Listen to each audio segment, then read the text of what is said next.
Day 3 is usually known as the moving day, and the test match has moved and yet not moved, because it is back to where it all started, even Stevens, before the first ball was bowled.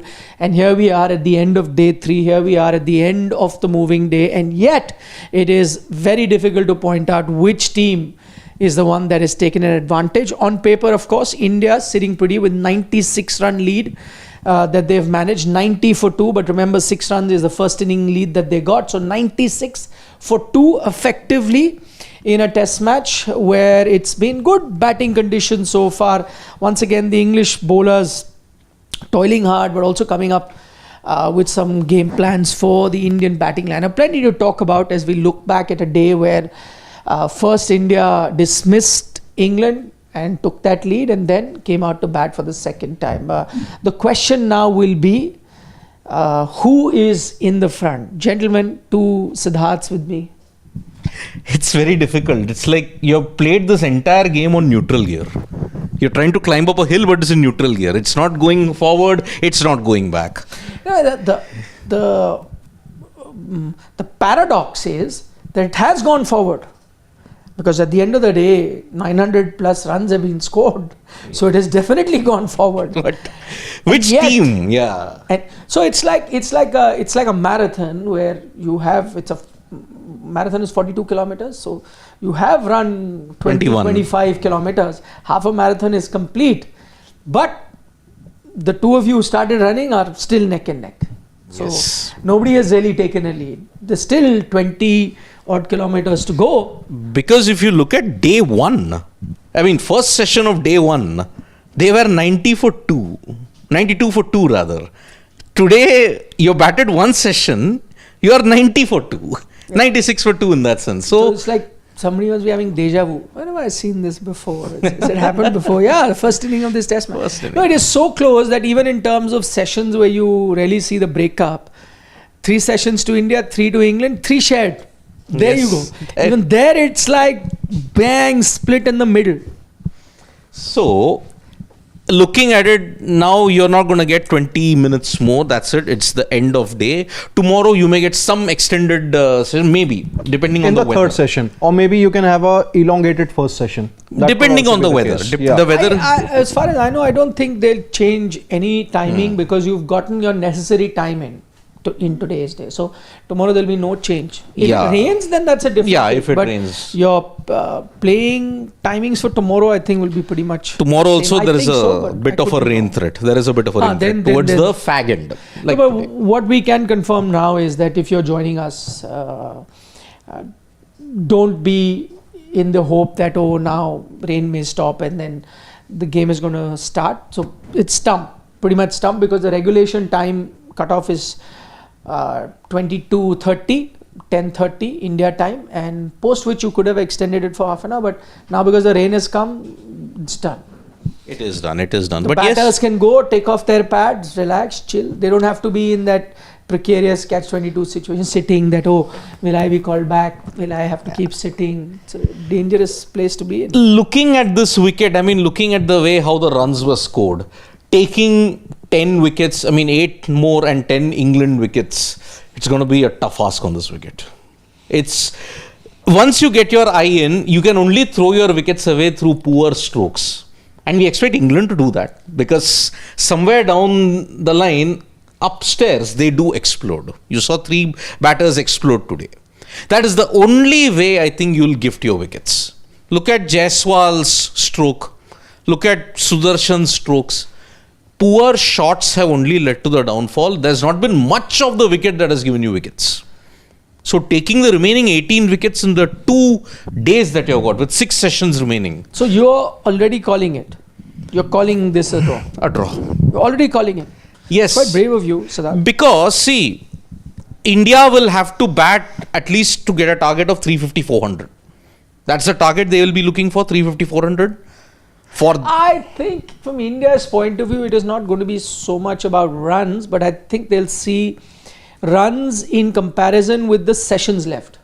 I think that's when you start thinking of a draw. So if you score quick, then it changes the dynamics. And I guess by the way, that is pretty much now the way both teams have been playing, I think you will see some good scoring or high scoring or quick scoring sort of innings from both teams. So with that in mind, I think India will not have a run thing in target. I think the run target will be in relation with how much time is left. So they will never, they'd want to, if they are not dismissed and they are in a situation to declare, they never want to be in a situation where you can give the match away.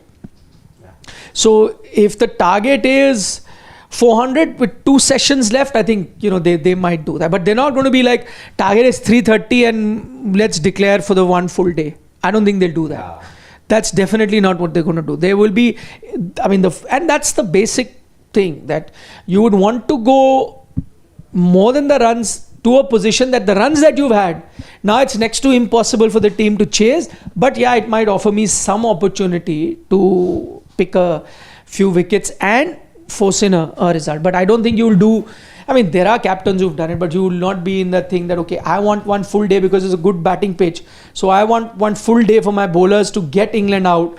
But my lead is only 340, 350 and I'm going to allow that. No, because then you are also running the risk of England chasing it down. So I guess. Yeah, that is a big issue. But then the scoring rate and looking at the nature of this wicket, taking the remaining 18 wickets is going to be a challenge. That's a big call. You're hearing on Sports Today, Siddharth, very own Sid GPT is already calling it a draw, which I'm not saying that it's an outrageous sort of a comment, because I guess there is a good enough possibility. I wouldn't be as daring as you are and call a draw now, because I've seen funnier things happen in cricket. So they could be, I still feel, again, as cliche as it sounds, all 4 results are still possible. 5 results. What 5 results? Match won, match lost, match drawn, match tied, match drawn with scores level. Siddharth, getting into technicalities. It happened. India, West Indies, India, England, Zimbabwe happened. Or who knows, looking at the way every... Ashwin's debut series. India, West Indies. No. Yeah. It was 2011, yeah. Looking at the way how the sessions are going on, everything is getting shared. Are we even looking at a tie? A tie test? India, it won't be surprising. They have been part of one of the 2 tie tests in history. So I think Australia have been part of both. Both. Yeah. And trivia, one individual has featured in both. SMG. No, SMG. SMG.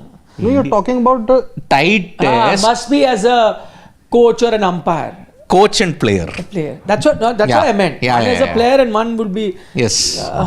Coach. Has to be. Yeah. Bobby Simpson. I was going to say Bob Simpson. Yes. I was going to say Bob Simpson. Okay, yes. Okay. He was India coach at Australia also, coach. No, he was an India coach also. Yeah. 80s. 90. 90, 91.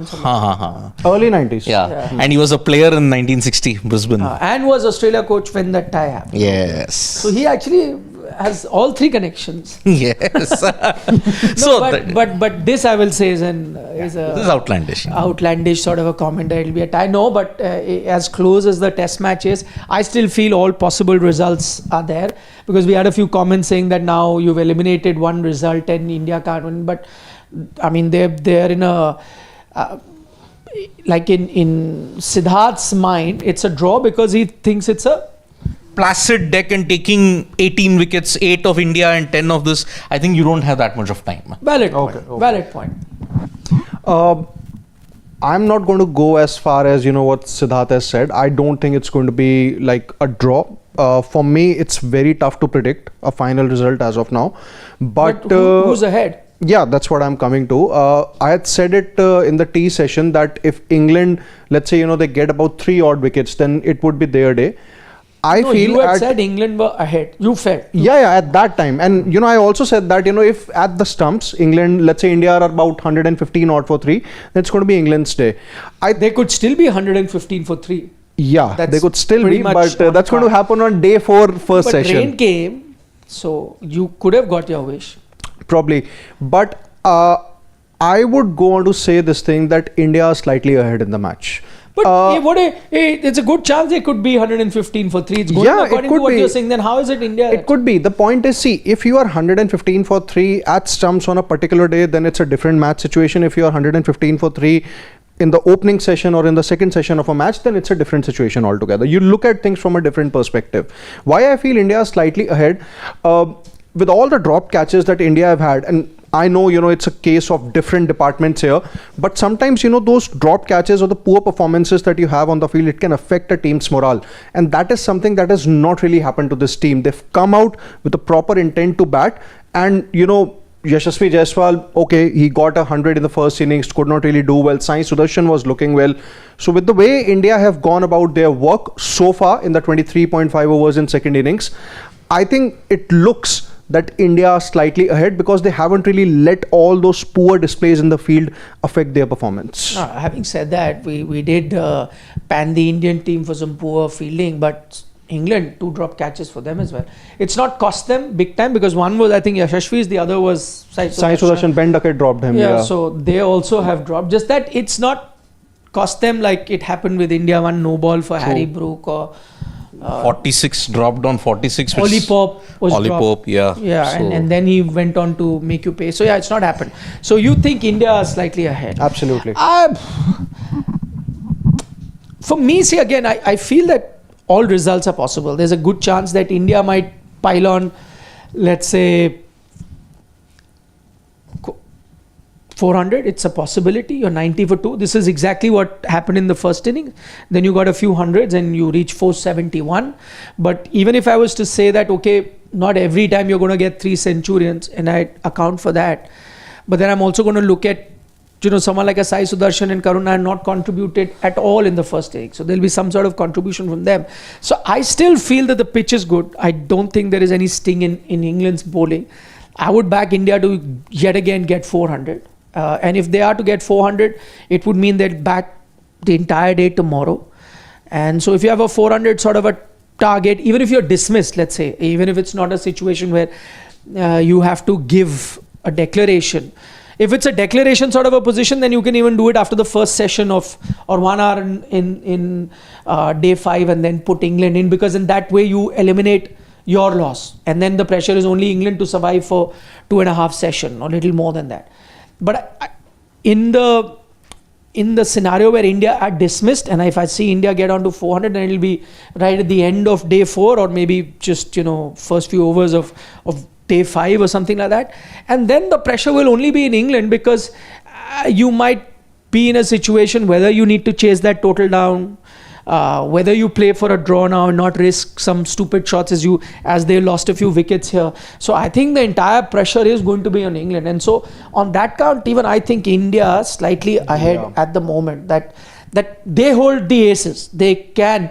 Yes, the only way England comes in, and that's a rare possibility, if they dismiss India sub 300 and then they chase it down. But even then, the pressure will always be there of the 4th inning chase. I know 4th inning chases have happened. South Africa have just done it in WTC. It happened against South Africa to India twice in a row. It's happened in that final test match that India went to play back in England itself.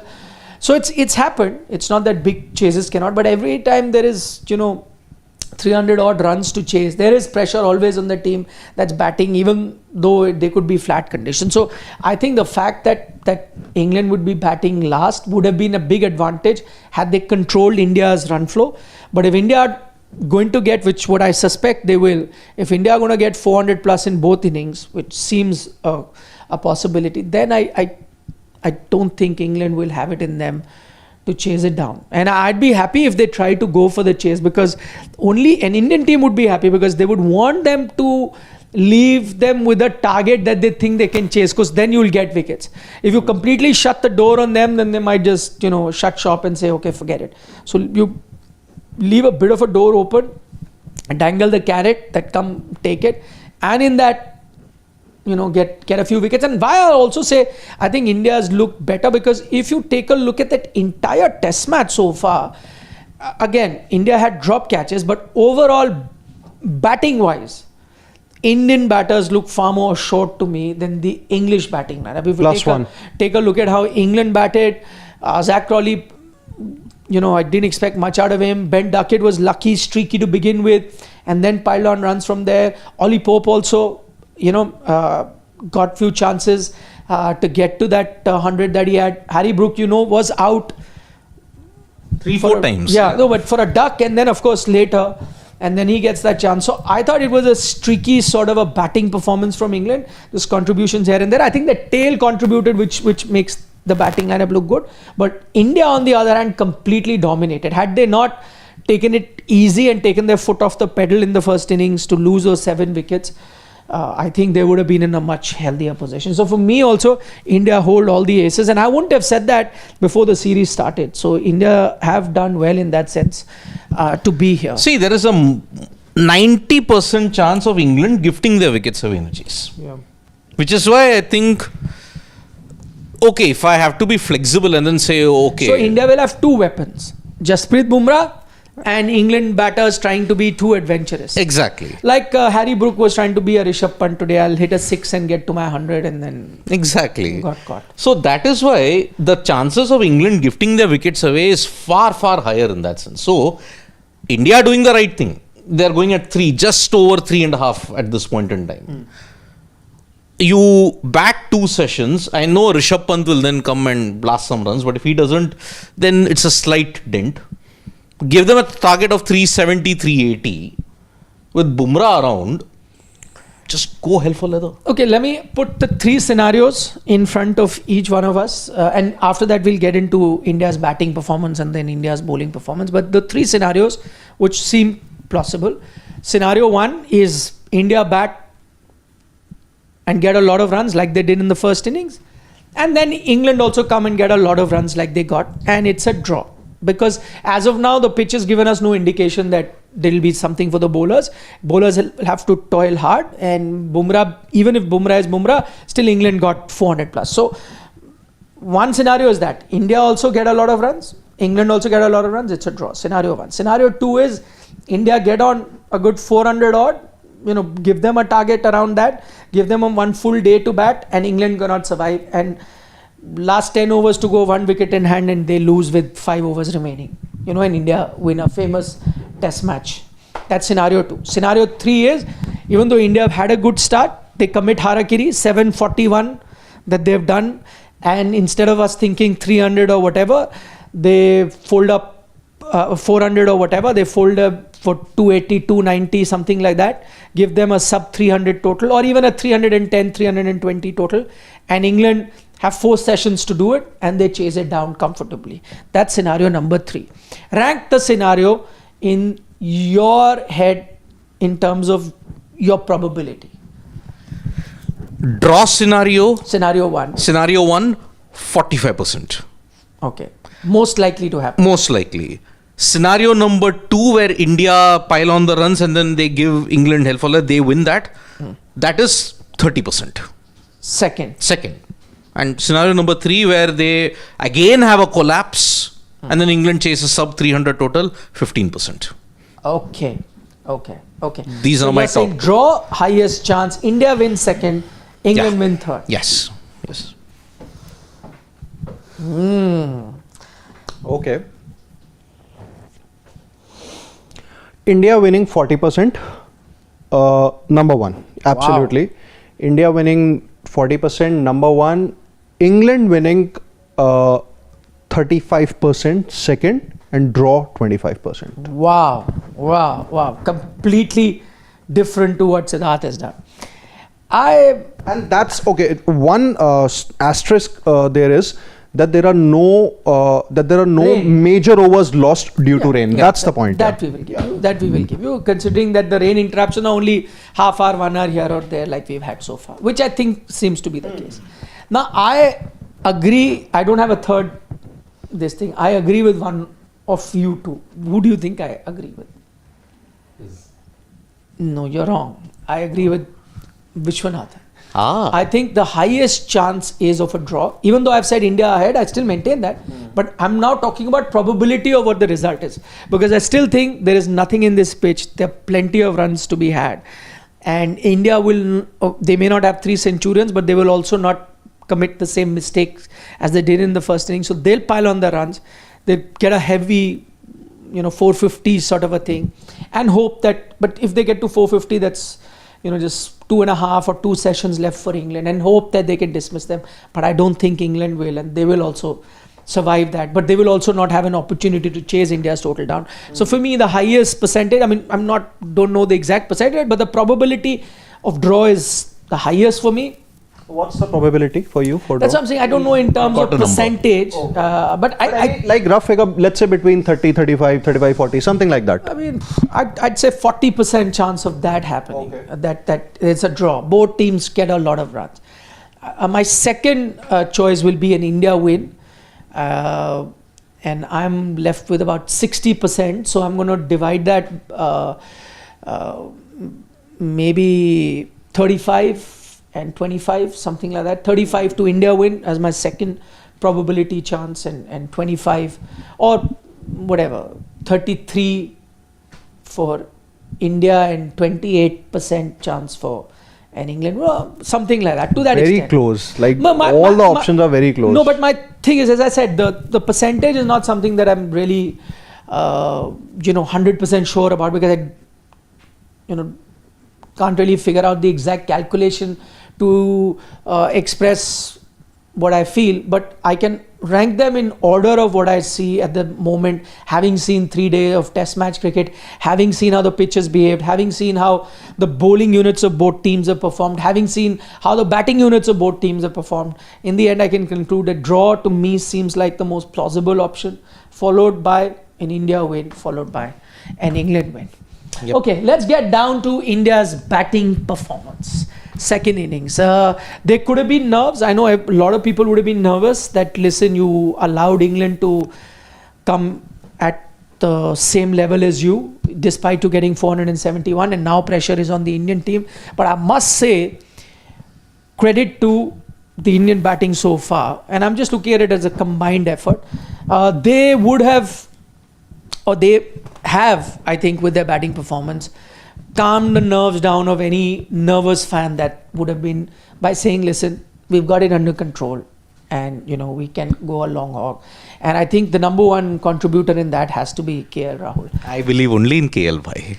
KL, Because see, it's a very interesting parallel. I think we are saying now Mohammad Siraj is the KL Rahul of bowling, but I think the more we got that comment. we got that comment from And, Jasbir. Jasbir will have to take that back. Yeah, What if KL Rahul is to get 100 now?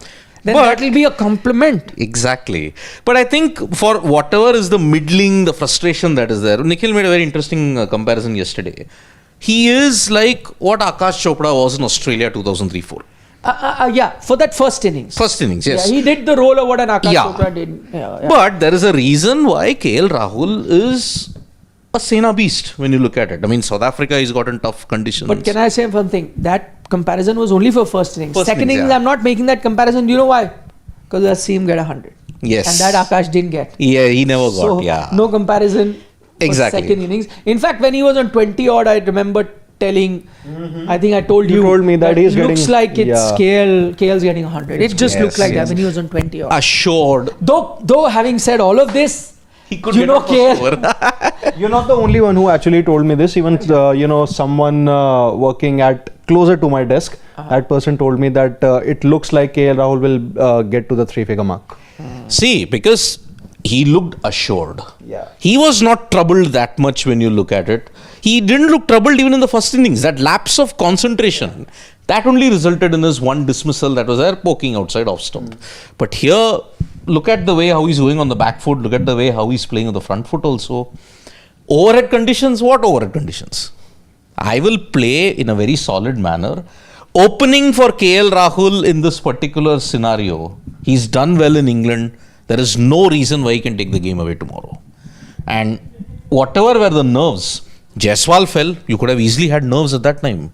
And he did look like getting out because he, remember, in the first over result, he slashed. He missed. It was a no ball and all those kind of things, it helped in his favour. But 4 runs, Jaiswal gone, 1 centurion gone. Sai Sudarshan on nerves. KL was there throughout. And can I say something? I mean, I felt that Jaiswal not going to get 2 millions. I'll tell you why. What was that first indication? When he came in at jumper.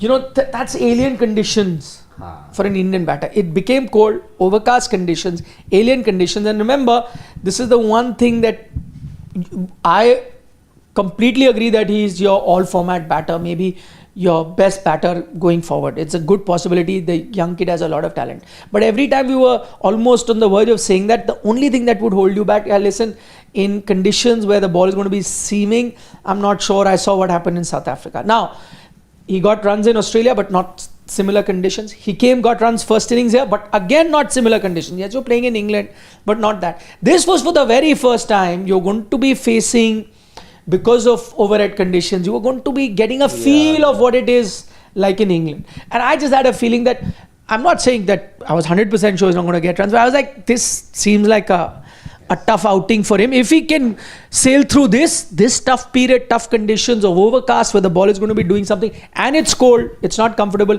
it's spitting, it was raining, different times, and that's a different adjustment that you need. I just thought that this is not it was a nice, bright, sunny day with the ball bouncing, where you can play a horizontal shot. I was like, this is Jaiswal territory. Today it's his day. But when I looked at that gloomy weather, overcast condition, he's wearing a sweater and ball is going to do, I was like, oh, it's a tough day for him. Thank God he get runs, amazing. Thank God he didn't face Peak Anderson in these conditions. Yeah. Peak Anderson, Peak Broad. That would have been the ultimate test of anybody's mettle. That is why Dravid's efforts in that era were so commendable.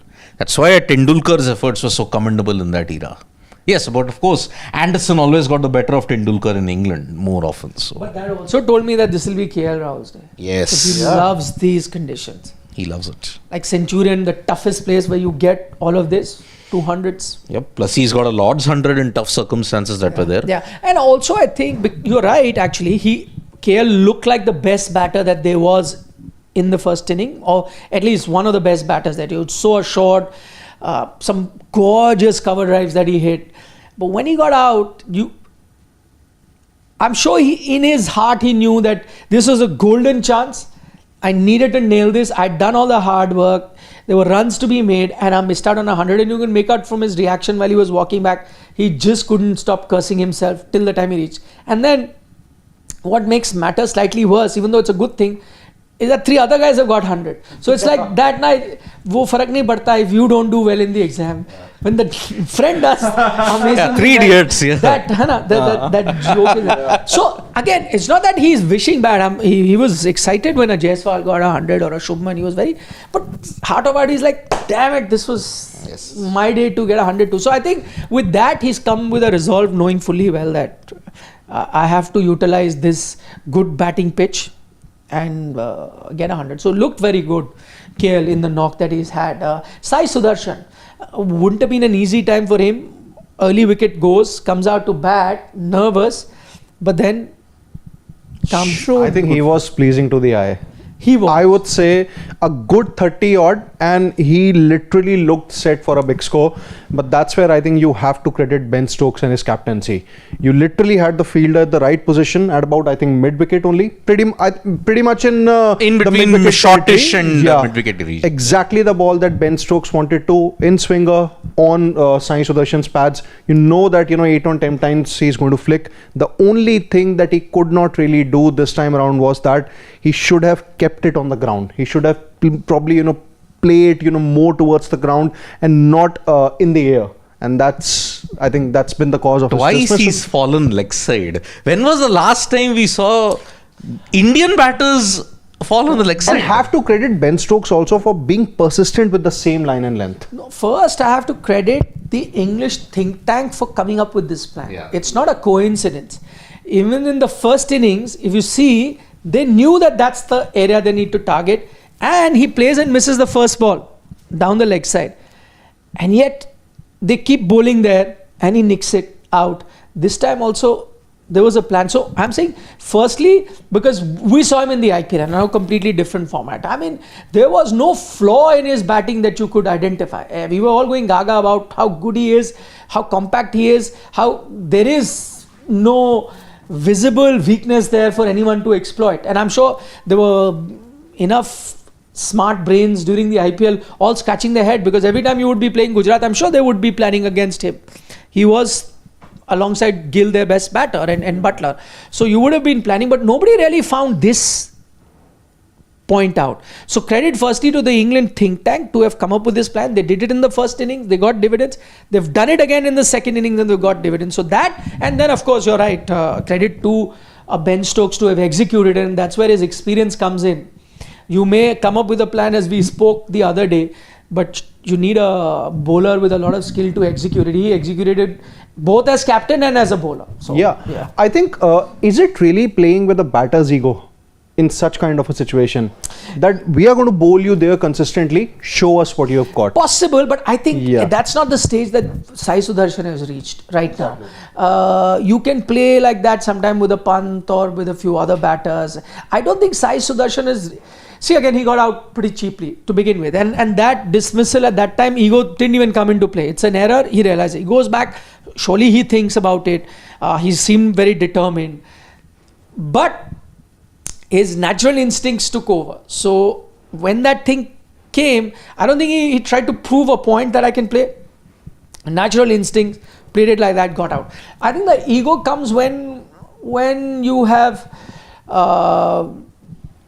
played a few games, you've been out number of times, but you've got a few hundreds as well. Then that whole competition, But do you think, there's a tendency for that ego to come a little early now as far as a young cricketer is concerned? Because you already play a lot of cricket, domestic cricket, white ball. I know I'm mixing formats here, but then in the IPL, you do play with a lot of international stars.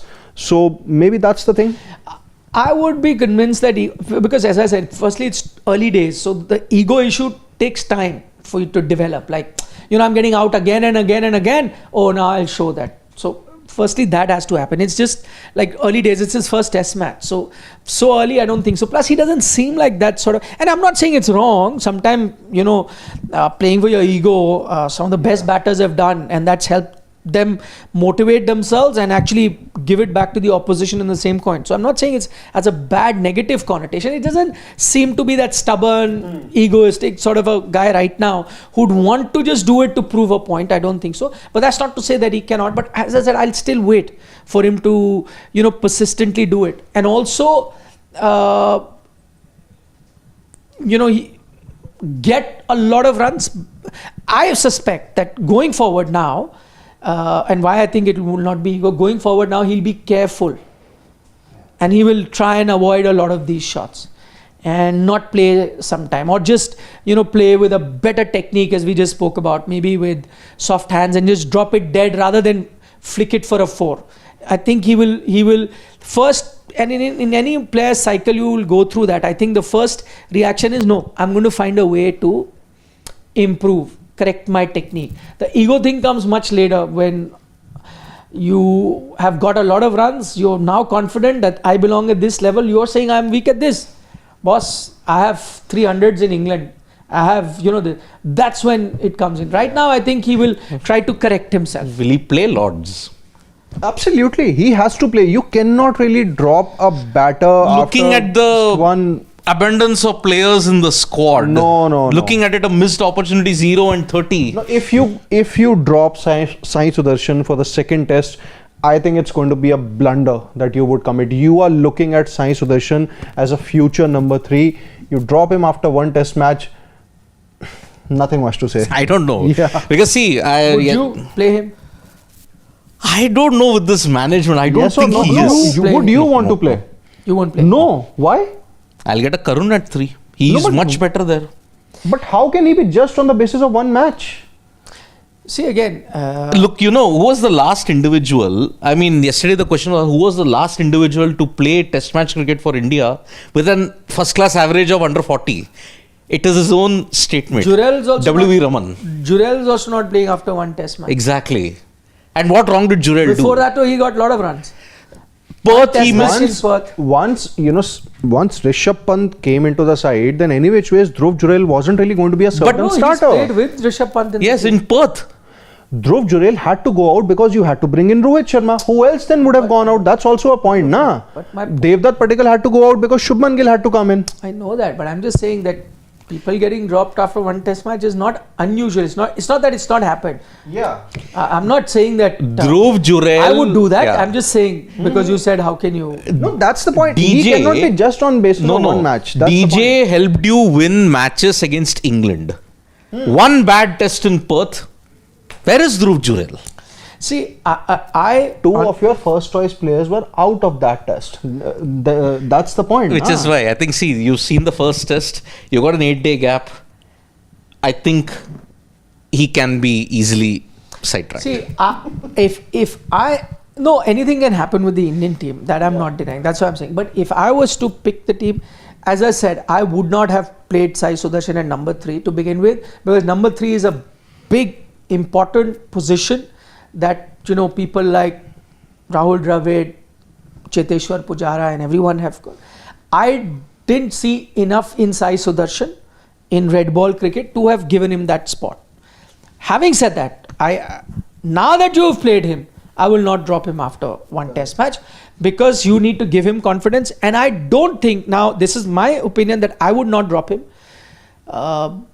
And I think the Indian team will also not drop him, because if you are to believe what Shubman Gill said before the first test match started, he said you have to give confidence to players, and that's my captaincy is going to be about that, and give them a longer rope and have faith in them. So if that is the kind of philosophy with which he's going to be captaining, I don't see Sai Sudarshan being left out of the next test match or the next test match too, even if he doesn't have a good second test match. He's not had a great test match here, let's be honest. No, I mean, how he looked or not looked is good to romanticize all that, but eventually we'll all see the runs.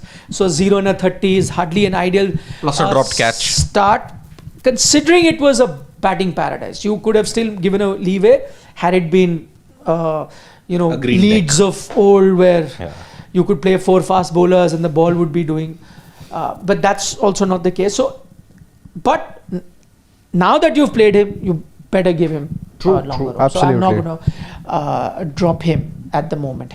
Let's get to India's bowling.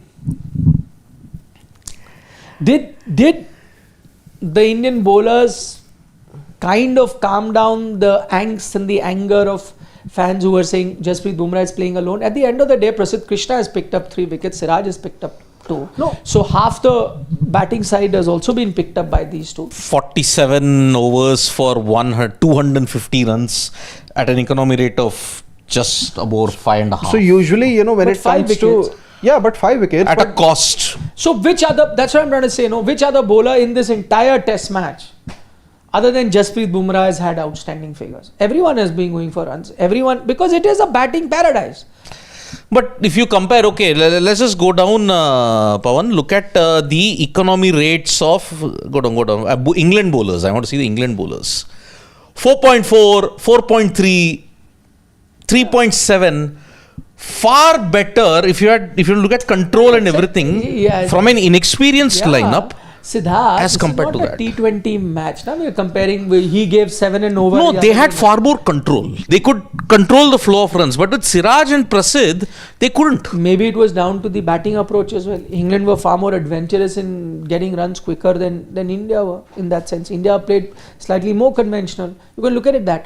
I'm saying none of the English bowlers also turned on a magical spell that I was like, wow. Yeah. Barring Ben Stokes in patches, is the only one where you thought, he's unlucky on an occasion. I don't think anybody else also put on a spell where I was watching it like you would watch a Jasprit Bumrah. So there was Jasprit Bumrah and no one else. And everybody else. So yeah. See, but then, Carr's tongue do not give me that intimidation factor and that pedigree factor like what a Prasidh or a Siraj would do, considering their experience. They're far more experienced in that duo. Knowing their international exposure, which is far more, if they had even half of that economy rate, from 4.7, if Siraj had 3, if Prasidh had 4, you could have had a substantial lead. Instead of 96, today we'll be debating whether they were 150 plus lead, as far as I'm looking at it. You needed a lead in excess of 60, 70 to even give India that ultimate advantage. I wouldn't have kept a draw as a probability. I would have said India are winning with 55%. And a draw would be 35%, England winning 10%. But when the new ball was taken and the 3 overs prior to that new ball taken, sure, Jamie Smith gifted his wicket away. But nowhere did I see a Siraj or a Prasidh utilize their skill and get a wicket. It was the England batters gifting their wickets away. Nowhere did they look threatening. That is my only concern with a Siraj and a Prasidh. Prasidh, okay, not so much because he's only 4-5 tests old. But he's had much more international exposure than them. But he picked up some wickets on good deliveries as well. So it's not all good. Yeah, I mean, he got Smith, that was there. He got Brook with a poor shot. And when you look at it, Siraj dismissed Stokes with a very good delivery. That I will admit to that. But Cars, he went to Kirkstall Lane and exposed the stumps. But he set him up. He set him up, Shot yeah. him, shot, and then went. The same guy, if they would have gotten 100-run partnership, then you would have cribbed. Na? So But again, look at when he did that. When he had already, before Brook got to his 100, he had already got to his 100, Mohammad Siraj. So that is where, again, Siraj, the problem is, he delivers when the horse is bolted. That's why his numbers will look good. In the final run, we'll look at BGT. Oh, he had 25 wickets here, 160 overs. What are you guys talking about? But you minutely look at the context in which he picked those wickets up. The game was done. Correct. Adelaide. The game is not done. He's picked India as favourite to win. How's the game done? Here, you squandered the lead. You needed 75 plus lead to even think about not deliberating. I'll repeat what I said earlier. I don't think these are easy conditions to bowl on. You've picked draw as the favourite. Why? Because of the nature of the wicket. Yeah, so it's tough, no. That's why I'm saying it's Jasprit Bumrah's fault. He spoilt us all. He's so good that he keeps picking wickets consistently. We're like, why can't? He's Sharma ji ka beta. Dekha, uski tarah nahi ho sakte. See, look how many numbers he's getting. He's spoiled because he's a topper in class. He does everything well. Everyone expects that we should be like. So instead of Sharma ji, I'll add this.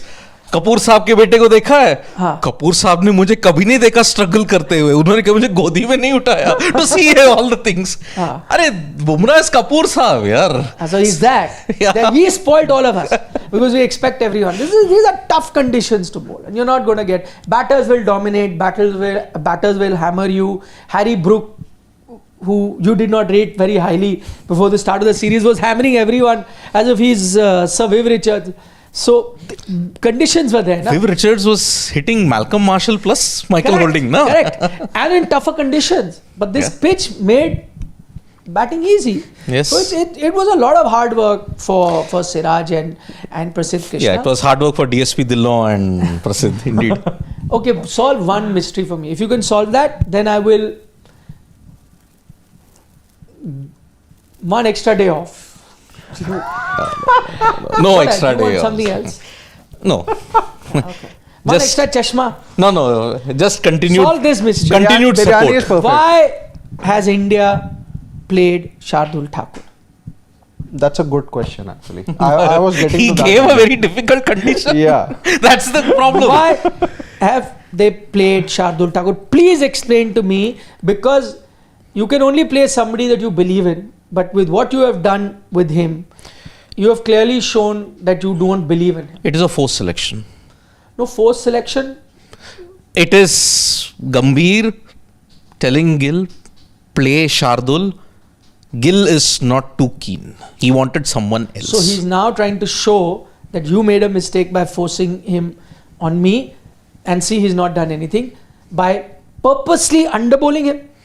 What can be the other explanation? Why would you do? Then that's an ego clash that's going on. If No, that I is don't 6 know. overs for 38. And But how can you say that? That's conjecture, no? Yeah, not conjecture. absolutely. See, there can be no other explanation. This is Shardul Thakur we are talking about. A guy who's toiled away in first class cricket for a decade, picked you wickets, is no spring chicken in Sena conditions. He's helped you win with the ball at the Gabba in 2021, picked up a 10 wicket haul in Johannesburg, has delivered on a consistent basis in England. He's got 350s with the bat. He's also picked up wickets on a consistent basis in 2021.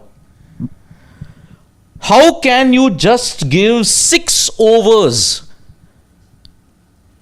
That's what I'm saying. It's not an ego tussle, then it's a case of mistaken identity. Either Shubman Gill thought that he's playing Nitish Reddy, not Shardul Thakur. That can be the only case. Otherwise, it's a forced selection. How can you give a guy who's toiled away in first class cricket and who's done well in the Sena countries in the past, give just 6 overs? And that to 3 in one session, 3 in the other session. And he almost got you Jamie Smith's wicket. The ball was going down leg side because of the angle, but he had set him up in that case. 3 overs for 23, 3 overs for 15, 1 run of 8 balls. This is Shardul Thakur we are talking about. I agree, in an innings of 100 odd overs that India has bowled, how can one of your 5 bowlers just bowl 6 overs? That just doesn't add up. And if it was a case of all others dominating the batters, on song, bowling beautifully, everybody was outstanding, then I can agree one bowler gets under bowled, because you will say that, listen, these guys have been so good. There were stages where partnerships were brewing. Harry Brook was hammering everybody as if he's playing one-day cricket. Tailenders were putting up a good partnership. You have scored 400 plus runs. So there were majority of the time during your bowling, you were up against the ball. In a scenario like that, how can you under bowl someone? Yeah. My point is exactly, especially when you are dealing with a situation where you have to be very mindful of how many overs to give Jasprit Bumrah. You have to manage that. Now you literally left with 3 other bowlers, so you have to find a way. Just 3 pacers left to fill that. How can you under bowl him? I mean, there is no cricketing logic that explains to me why Shardul Thakur was only giving. No match situation, no cricketing logic. And no injury report also. No injury, and not even like, you gave him 10 overs and he bowled pies and, things like that. I think he was trying to be aggressive. He was trying to go short. There was a couple of close shouts. In fact, he picked up 1 wicket, which was then overturned because it was going down leg side. Jamie Smith. But I'm saying there were chances. In effect, he's only got 2 spells of 3 overs each. Sometimes your engine only takes that much to get warmed up by, your ones. You've actually not even given him 1 spell. By 1 spell, I would mean straight up 5-6 overs. 5-6 overs, yeah. Any fast bowler, even Jasprit Bumrah on a occasion, cannot get you wickets from the first over. Sometimes he also takes about 3-4 overs to get into the groove and get his length right, line right. And you were in a situation today where you were searching for wickets. You again, there's a bit of grip, but there's not too much assistance for a spinner. You've gone with a Jadeja for so many overs and just given 6 to Shardul. It beats me, and that's why I'm saying, if this is what you were supposed to do, I go back. You should have played then, because if you needed batting, then you play Nitish Reddy. Exactly. I think, or play a batter only. Dhruv Jurel. Whoever. Play Dhruv Jurel, play Abhimanyu Ishwaran, whoever you want. Washington Sundar, play anything. Because these many overs to 6, the Washington Sundar would have bowled. Nitish Reddy would have bowled. It reminded me of that reverse thing in the 90s. You remember Srinath or Prasad would bowl with 3-4 overs. Then it would be spinners. Harbhajan, Kumble, Venkatapati Raju all bowling in that time. I agree, because the conditions were such. You relied on your spinners. So you've gone with that. Here these are flat, featherweight kind of conditions, and Shardul Thakur can get wickets in a flat deck also. Yeah. He's proven it in the past. 2021, you don't have seaming conditions. You had flat conditions. 6 overs, 3 overs per spell. In Shardul Thakur's case, did Shubman Gill mistake that, okay, he may be playing a T20 game? It's either a T20 game that he thought that, okay, Shardul Thakur has been bought for. Second, mistaken identity. That maybe I'm thinking it is Nitish Reddy. It's not Shardul Thakur. Or third, it's a forced selection. It is a forced selection. Unless, there is an injury concern. But you're the captain, you have to select. You selected him. That means you... Yeah, see, unless there is an injury concern... Yes, sir. Yes, sir. You decide. Yes, sir. Yes, sir. The yes, sir philosophy... Then Sai Sudarshan you wanted, you got him. Same franchisee. But then why assert your authority for Shardul? You don't want him if you didn't want him. So is it more of like, ek mera, ek tera, ek mera? Ek tera, give and take. He had 3 gives. Shubman, and Gambhir had only one. I hope you have to take it. I hope this is one of the questions in the press conference today. I hope. No, but depends, depends who comes. Yeah. If you're going to send Sudhanshu Kotak, he might say, I don't know. Nah. It's a captain's call. Who criticizes Pant? There is a problem, but who criticizes Pant? No one. So that's the thing. It's terrible. I mean, the way Shardul. In fact, if I was the captain, I would have got him suddenly. Let's say, okay, I will definitely start with a Siraj and Bumrah. They do 5 overs, 10 overs done. Get Prasidh for a 2-over burst. And if not much has happened by that, that's 13-14 overs. The ball is still new. I would have gotten Shardul that time. Correct. Forget coming after 45th over as he came and only has bowled 6. I would have got him there with the new ball. Given him 3 overs there. Never know 3-4 overs there. If nothing happened, then okay. Go back to your regular bowlers. Then bring him. Somehow I have felt that, I could be wrong. Somehow I felt that there is, as I said, there's no cricketing reason you shouldn't have been bowling him. Somehow I felt that you've tried to keep him aside. You've tried to not have him involved in the game because I see no reason why he shouldn't have bowled more overs. The match situation demanded it, but I don't know. Yep. So that's the thing. I hope in the second innings. Did he bowl well against some Gujarat Titans, some match? I think. That Lavender game, did he bowl well? LSG when they hit that. Can't remember. Or scored runs or See, he did not play after the first 5-6 matches. That's the point. Thakur was only a consistent feature. I mean, in the first what is few happening matches. with Did he do Shardul something Thakur? in those first few matches? No, has he rubbed someone in the establishment wrong? Because he was not picked in the IPL. He came in only as a replacement because someone got injured. He played only 4-5 games, didn't play afterwards. No, he would have gone to the BGT had he not been injured. I knew that they were looking at him, but he got injured and then could not. No, I'm talking about post-injury. How can you not pick Shardul Thakur in the IPL also? He's the least of the guy to rub anyone the wrong way because he's so detached from everything in the world. He's not a flashy guy. He doesn't. Yeah. I've heard stories of him. He takes an auto and lands up. Takes a local train and goes. And that too so far. He's somewhere near even Palghar. He's an India cricketer, yet he doesn't care. I'm not saying he's doing it on a regular basis, but he's pretty chill. There's no airs about him that I am this, I have to be here, or there has to be, a driver has to come. He's not. Yes, I'm sure he'll have a driver, a car, and he does all that, but he's cool. Bindas. No attitude as such. Yep. Deepthi is shall we take some comments? So, Deepthi is saying, fun fact, India conceded 450 plus once from 2015 to 2022. Post that, India has conceded 450 plus 12 times. This is what happens when ego clash, merit goes for a toss. I didn't understand the last line. No, I was just trying to say that 15 to 22, understand the year here. is Virat Kohli fan. And then when did you have a resurgence in Test cricket from 2015 until 2021 only, na? But to be honest, in those days, there was no chance of you conceding those many runs because where would you get? Your conditions overseas were still very tough. And in India, you were preparing ranked turners, so there's no chance any opposition team or Although anybody. it was flat in Virat Kohli's time, barring 1 or 2 tests. No. That BGT 2017. Only one, Pune. Bengaluru was okay, Ranchi was flat. Ranchi was dead, yaar. Dead Feather bed. But Dharamshala was quite good. Sporting. It was a sporty, so that's what I'm saying. They were not flat beds to get runs. Yeah. They had juice in them. Yep. So pitches weren't as. Yeah.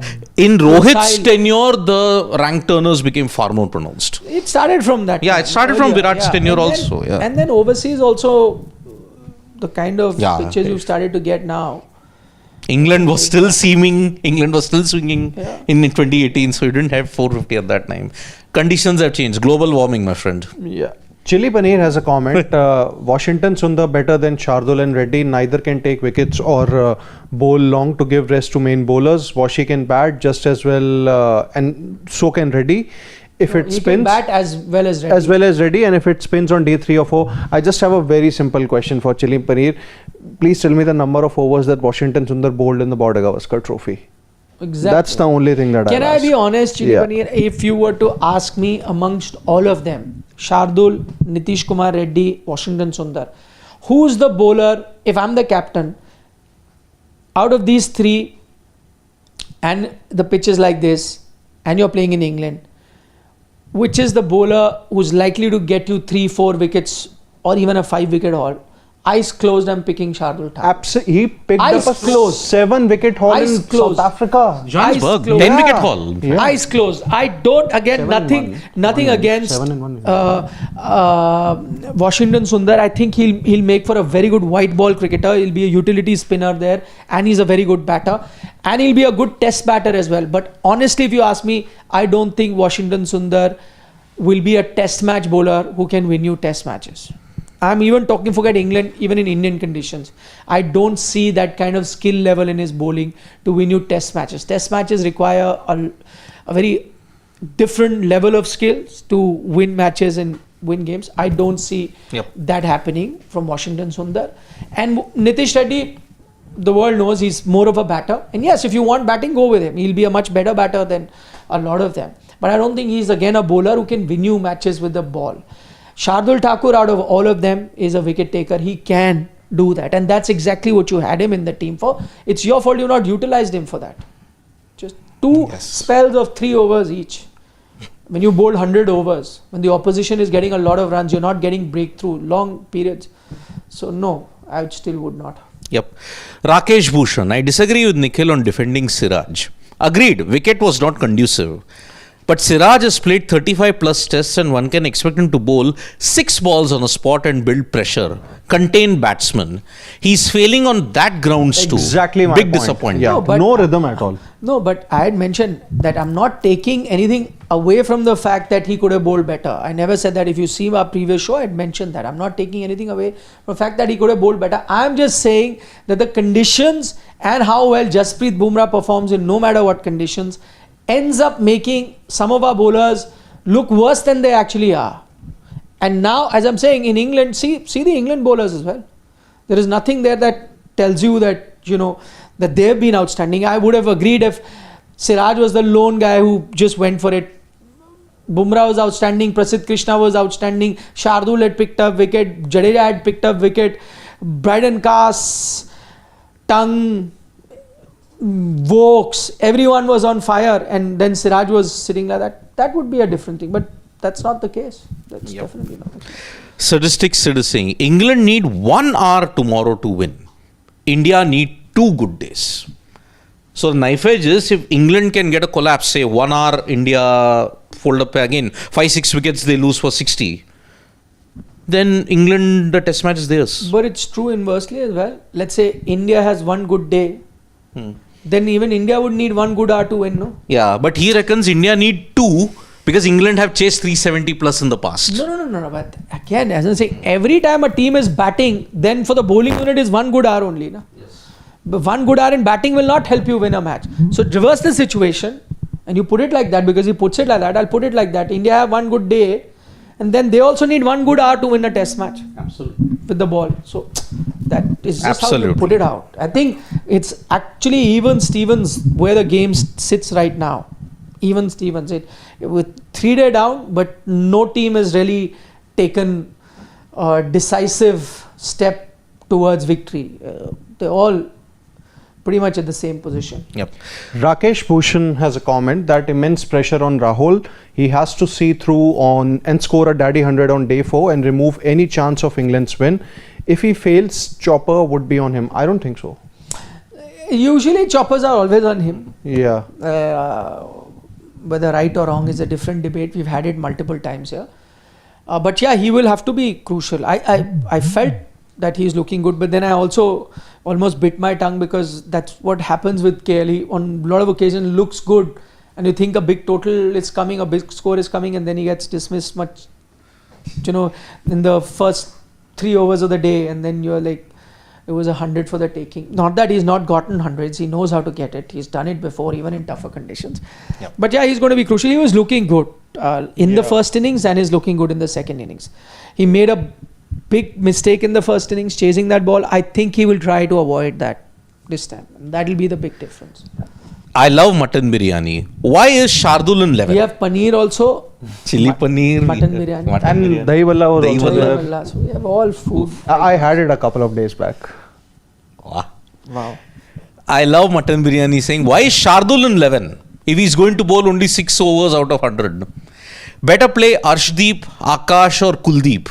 Plus, extremely disappointed with all bowlers except Bumrah. But we've already Yes. discussed that, most of it. What Yep. Mr. Mutton Biryani is saying.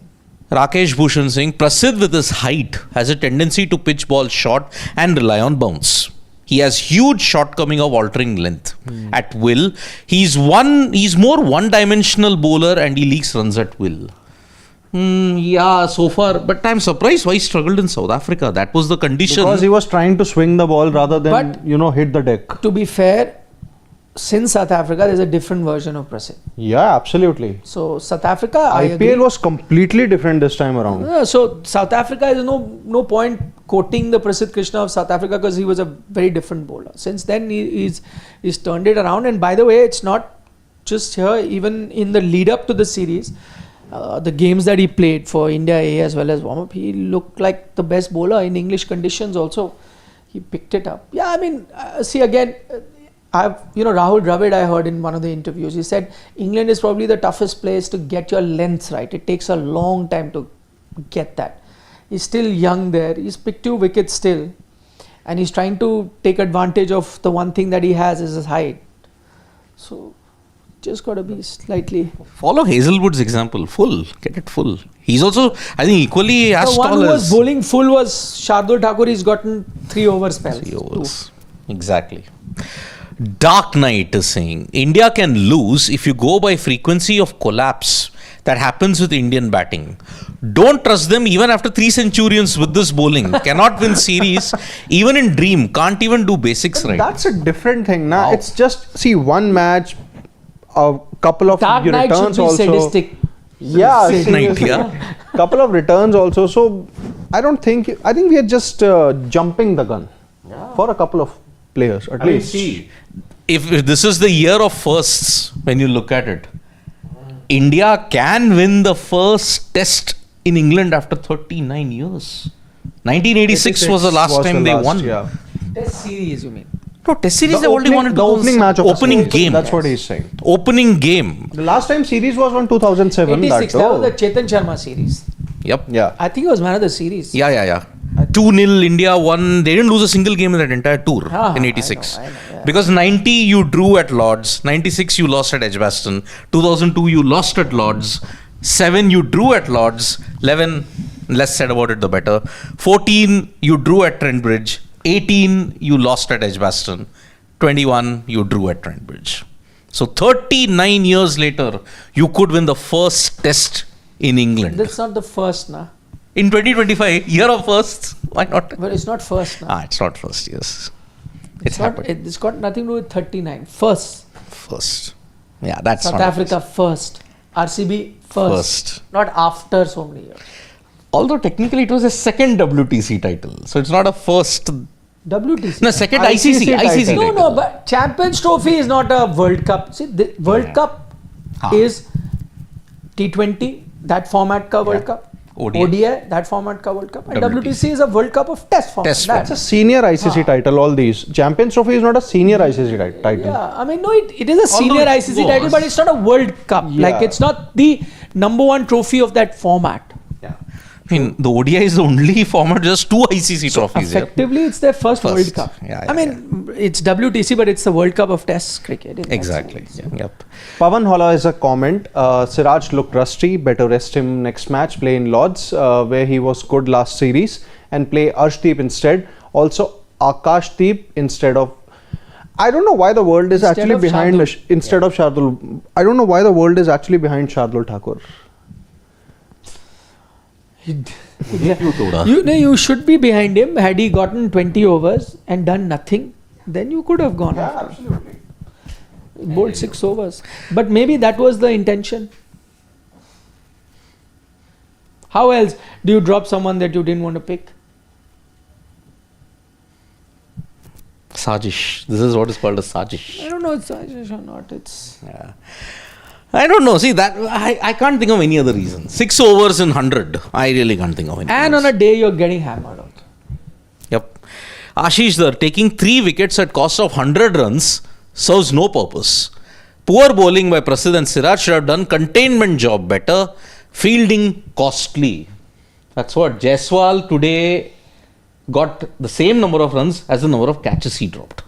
I would only make one, Is correction. he in the negative overall? No, that 100. That's what, overall 4 drop? No.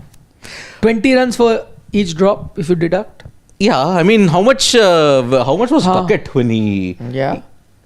Yeah. Duckett about 20-25 odd. When he dropped that first catch. When Jadeja dropped him. No. When Jaiswal also dropped, na? Jaiswal drop. Then though I think he 10 was not even in the double figures. Yeah. So okay. So 50 odd runs 50 there. odd runs there. And then the second drop? He dropped Pope, right? Another 50 runs. Yeah, another 50 odd runs. The 100. 100 gone. So In the negative. It's in the negative. negative because of that. Oh God. Brook he didn't. He dropped 16 runs more. Brook. Of course, more negative then. See, there I told you. Dhananjay Kolpe, disappointed in Gill captaincy. It looked like changing the field every other ball. Although the first session he really had the right fielders, but when they aggressively attacked, he was all over the place. I think that can happen with anybody. Yeah. Shubham Garg. But he has been on occasions off the ball. Again, early days, so no one's really passing a judgment there. Yeah. Shubham Garg with 2 comments. Just think, India needs a relook for coaching staff in test. Don't see test match plans. Seems like white ball coaching staff doing red ball coaching. For example, yesterday Brook got out on bouncer. Today India didn't bowl bouncer till he was in the 80s. Sunny G was also like, these bowlers don't want to bowl the bouncer. Yeah, I mean, did they give up on the bouncer? Because today, after Siraj bowled, I mean, look at that one delivery that Bumrah bowled that leapt off a crack and surprised Vokes and went over Rishabh Pant. Yeah. But they were not targeting that area that frequently. Plus, bouncer barrage only to the tail-enders. Why not to the top order? Play on their ego. They got a top-edge to pull. Jamie Smith went that way only. Na? Your one delivery became a bouncer and Jamie Smith fell at deep mid-wicket. I don't know what they were thinking at this stage. But Praneeth Datta saying, let's be frank, Nikhil, the other 2 pacers bowled badly. Every over at 1 bad ball, Siraj has lost it. Prasidh has a temperament issue. It was abysmal. Indeed it was. Dark Knight can't defend Siraj failure in BGT and wavered again. No one is. So, again Praneeth Datta, I think Gill forgot Thakur is a bowler. Nitesh Reddy got more overs than him in Oz. Thakur is a swing bowler, got to give him a newish ball. That's why you play him in England and South Africa, swing And in even the if, air. not the new ball, but at least after the 10 or 12 overs, first 10, 12 overs. Exactly. Priyanshu, Karun Nair said, cricket give me a chance. Tomorrow he has a golden chance to make or break his career. Also, Gill can repeat twin hundreds like Adelaide 2014 and challenge England last day. Somebody will have to step up. Yeah. If there's KL, assuming he can carry on from where he's left off, you would have to have like a Nair or a Gill, someone step up and get a 80-90 alongside him for you to go to that minimum requirement of 400. Plus, you need a punt scoring at 100 strike rate. Yeah, but I'm just saying that you can't expect everyone to be getting runs in all innings. There will be a failure or 2 here and there. So some others have to really step up. And for all, if let's say assuming the Centurions of law of averages don't get a lot of runs here, then you need a KL to get you that run. You need a Karun Nair to get you a lot of those runs. And then the tail to chip in, like a Jadeja and a Shardul to do what you expect them to do. Get a 50 odd or something like that. And the remaining tail-enders. For you to reach that 400 odd that you would look at, minimum, to put England under any sort of pressure. Correct. Ashish Shandilia has got a question. Is monomocle a problem in guiding Siraj and more specifically Prasidh, since his natural length was also short of length? It's an interesting comment, but I think Mone Mokal would have, he's dealt, he was with Pakistan as well earlier. I think he's dealt with all sorts of bowlers to advise them at different lengths. I don't think that should be a problem. And for someone who's, been around international cricket for so long, he may not make such a schoolboy error by telling them just one sort of a formula. I'm sure he would know what to do in England. And as I said, I've heard from a few other players.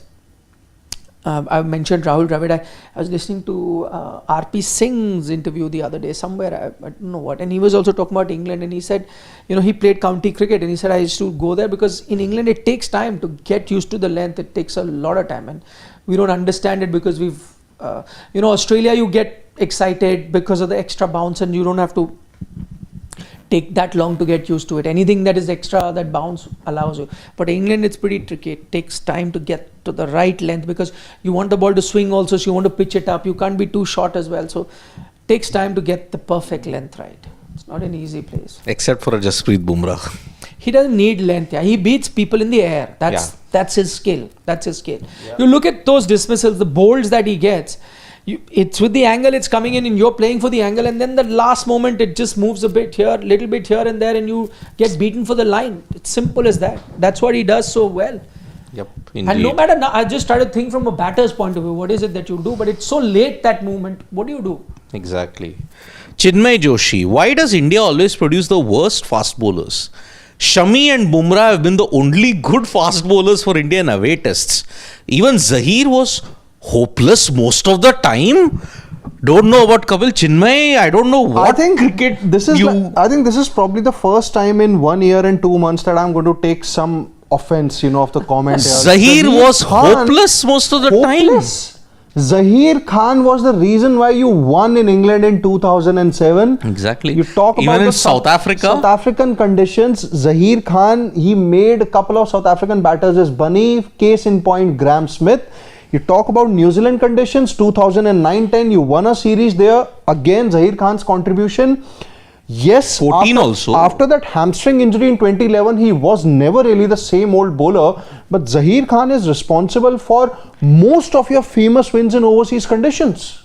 I mean, you want to give out a statement as an Indian bowler in Australia, 2003 Gaba, 5 wickets. I will take offense to him not counting Kapil Dev as a bowler. No, I'll only say one thing, that Siddharth uses Stump, and I think it's a little harsh also, but it's more of a lockdown kid comment.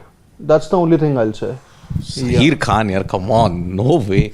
Master of the Duke's ball, master of the SG ball, master of the Kookaburra ball.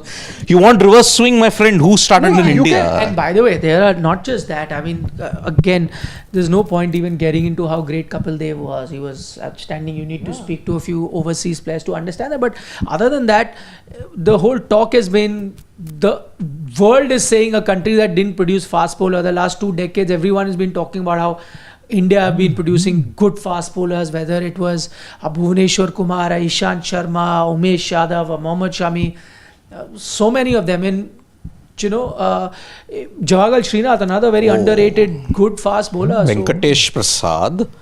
There have been many, but I think it's, at his peak, he was probably the most outstanding seam bowler. Doesn't get, again, underrated. Sreesanth. Yeah, absolutely. South Africa. He was a beast in South Africa, actually, Sreesanth. So, to say that India doesn't produce some top quality fast bowlers, I think that would be... I mean, before his pace dropped, Irfan Pathan. Yeah, correct. Yeah, true. That got us... because you were talking about Zaheer, I remember there was one time I knew this for a fact that Irfan had Zaheer sweating. Because his peak coincided Zaheer's decline also. Yeah, because hamstring injury. No, before Zaheer's peak also. Just see Zaheer after 2005, that county stint that he did, Worcestershire, came back and did very well. Irfan in that 2004-5 period was next level. So he had Zaheer sweating as in like, I'm going to lose my position. This new kid is picking up hat tricks, he's swinging, that he's getting Yorker to Gilchrist, yes. Sitting at number 3. Correct. So then that is what actually pushed Zahir to go. He played county cricket again, back to England. And getting 78 the lens wickets, I think he took in that and one then season. he changed. Yeah. And also the other thing with Zahir was, he was a one-trick pony at that time, in the sense he would just take the ball away from the right-hander, the natural length. And Irfan's strength was he started getting the ball in to the righty. He was getting it in, getting them trapped leg before and this. And then Zahir then had to work on the craft to bring the ball in. And once he got that, then he had the full gamut. I mean, I think one of the ultimate pioneers of reverse swing in India. Ah, correct. I mean, he would hide it and then just last moment. Ask the Aussies how many times I he's think amongst them. one of his best spells that Zahir had, 2010. Mohali. Mohali, Bengaluru. No, Mohali, Bengaluru, but I'm talking about India tour of Bangladesh when he picked up a 7-wicket haul. Oh yes, Chattogram. I think that was 7 for 87 if I'm not he mistaken. ran through Bangladesh's Even batting. England, Yes. the Trent Bridge. Jelly bean incident. Yeah. test, I call it. Yes. So You can argue about the fact that Zahir Khan was never the same bowler after 2011. I would agree with it, but Zahir Khan hopeless, that's too much. 2011 World Cup final. Yeah. I think he was a leading wicket taker in the whole tournament, 2011. He Zaire. bowled his first 5 overs For 6 runs. 3 maidens, 2 wickets, 6 runs. After the 7 overs for none for 67 in 2003, Yeah, but see how- complete turnaround. Exactly. In fact, he was one of the main reasons. Who knows where that match would have gone if it wasn't for a start like Zahir gave you. They could have piled on. Any other bowler who, I think he even pinned a knuckleball, right? The knuckle to the many. Any- Irfan used to. Irfan, really? I thought it was only Zahir. No, I don't think Front, Irfan Khan never had that. Irfan knuckle Pathan. ball. Yeah. Okay. Neither did I know that Venkatesh Prasad had that back of the hand slower which was lethal. Srinath wasn't that good with the slower ball. I think that was taken to the cleaners by Marlon Samuels in Vizag. Srinath had a back of a hand slower delivery. Did he? Yeah, he had. He I had. can't. Sri Sant. No, I'm talking about Srinath. He's not Javagal Srinath. Srinath, yeah. Srishant, yes, obviously that. Yeah, he had a slower delivery. And Srinath had he had less, one, yeah. Yes. Bapu. But Srinath's action was the most difficult to Copy. read, yeah. Srinath. Srinath's, yeah. I thought that was the easiest. I never really, got the rhythm with it. For me, it was Srishant. Why that upright seam? Oof, very difficult to get. Ronit Datta has a comment that did India leave out Shami, Umesh, Ishant too early? I think in case of Umesh, I would say they left him out too early. Umesh was a beast in Indian conditions. Probably the best Indian pace bowler in the last few years or so, before the WTC final of 2023. Shami, I think he can still make a comeback. Ishant Sharma, maybe his time was I think done. his time was done. Yeah. Umesh, I don't know. I think Umesh was left out a little too early. That's Yeah. what I agree. at Even least I feel. Even Yeah. I also agree, Umesh, yes. you needed him at least in home conditions. And he's a brilliant athlete. Umesh Yadav, a great fielder. Yeah, he is, he is. fitness-wise. Final comment of the night we'll take. Anshu Mishra saying, Nikhil sir, you mentioned many goats every time, but never mentioned real goat Jack Callis with God level stats. Just mentioned But I mentioned Jack Callis. Just, Towards I think the yesterday end. only we Yeah. missed. Towards the end. discussed Anshu, you about him. didn't, Yeah. in fact, we were having a debate, and I then, once the debate was over, and I was like, hello, we've forgotten about the goat that there is, Jacques Callis, and we all agreed. Jacques. We did mention him. We could not Yeah, I forget mean, no one will come close to those numbers. 13,000 plus 290 wickets. Yeah. No one will ever come close to that. Agreed. Finally, Ramachandran, what's he saying? We'll take that. Bumrah's peak is coincided poor bowling unit. Should bring in new blood like Arshdeep, Akash and Kuldeep, looking for different results. If you want Bumrah even for tail enders, Siraj can retire. Mia bhai. No, DSP, Dillon. No, but Kuldeep, I would also mention that you could replace Siraj with anyone. I don't think on this pitch you would have had some outstanding spells. Only one bowler who can do that is Kuldeep.